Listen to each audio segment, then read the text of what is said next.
What's happening, guys? It's Abhinav from PhoneBunch and welcome to our unboxing of the InFocus Vision 3.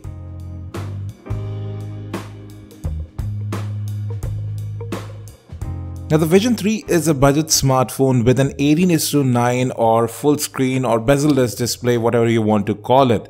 It features a 5.7-inch HD Plus display. You have the MediaTek MT6737 powering the innards, 2 gigs of RAM, 16 gigs of onboard storage. Getting inside the box, the first thing you see is the phone with its dual cameras, and yes, it has a fingerprint sensor as well.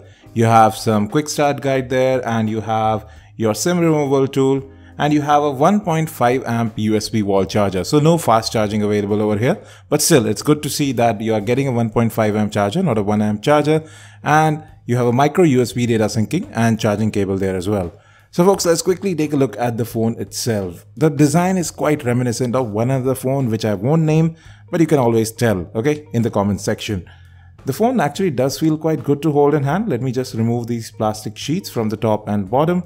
And you can see you have the InFocus branding at the bottom, the speaker at the back, the dual cameras, LED flash, and the fingerprint sensor. Now this phone is primarily made out of plastic. Yes, the back is plastic, not metal. You have a very tiny power lock and unlock button on the right. That's the first thing I noticed about the phone. And you have the SIM tray right there as well. It's a hybrid SIM card slot. At the top, you have the 3.5mm audio jack as well. Now moving to the left, you have the volume rocker. It is very sturdy, seems to be built of metal. It is slightly textured as well. The buttons are actually placed quite well. They are quite easily reachable too. At the bottom, you have the primary microphone and micro USB data syncing and charging port. Now let's talk about this display. It's a 5.7-inch HD Plus display that's 720 by 1440 pixels. It's a good display. It has decent color reproduction, the whites look good, the blacks are dark enough, and overall the color reproduction is very good here. Now the icons do look slightly blurry at times. It is a 720p panel, but overall still this display does a very good job. There is a bit of a color distortion when you tilt the display, as you can see here. So viewing angles are not the best, but it does get the job done. And you can see here too, it's a very vibrant display. It is quite bright as well.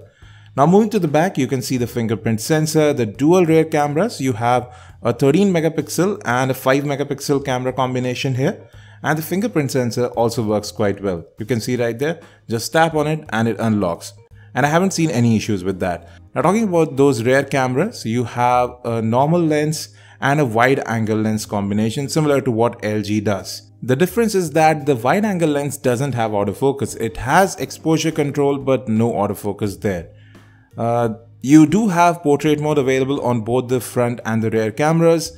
The front camera is just okay. I am still testing the rear camera and I'll get back to you on that in our full review. As you can see, the images taken with the front camera do look a bit blurry, but again, it requires further testing. Overall, the cameras on the device just seem decent enough. They require further testing and I'll get back to you in our full review.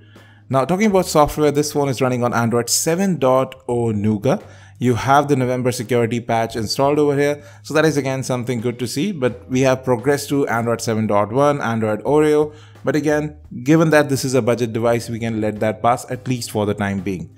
Now out of the 16 gigs of storage, you'll get about 9.1 gigs when you get the device, and about 1.2 to 1.3 gigs of RAM were free when the device was first booted.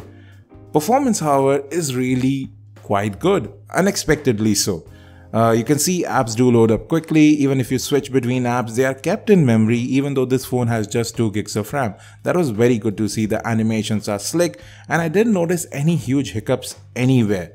If you talk about sensors, you don't have many. You have just the basic sensors, proximity, light sensor, and an accelerometer. That's pretty much it. You do have theme support baked in, so you can customize the overall look of the device, the icons and all that. So again, that is an additional benefit with these skins on top of Android. Now one thing that I've noticed again is that there is no way to go full screen even when you are watching video. So let's say I'm watching YouTube, there is just no way that I can crop the video to take the entire 18:9 aspect ratio of the display. So there will be black bars on both the sides. Now again, I have noticed this in several phones, including the Gionee M7 Power, where there has been no software changes made to make full use of that 18:9 display. Yes, you can hide the navigation bar so that apps open in full screen, but again, for videos there is nothing special. Now the best part about this phone, apart from that huge display, is its massive battery, a 4000 mAh battery which can easily get you more than 1.5 days of even heavy use. So there are a few good things to look in this smartphone. You have a good display, huge battery, and yes, this phone does look quite good too. I'll be testing it out thoroughly, and I haven't mentioned pricing because I got this phone before launch. I expect this to be priced somewhere around 7,000 rupees. And at that price point, it will be a game changer. Thanks for watching this video, folks. Stay tuned to our channel for the full review of this phone. If you have any questions, hit us in the comment section. And as always, have a great day.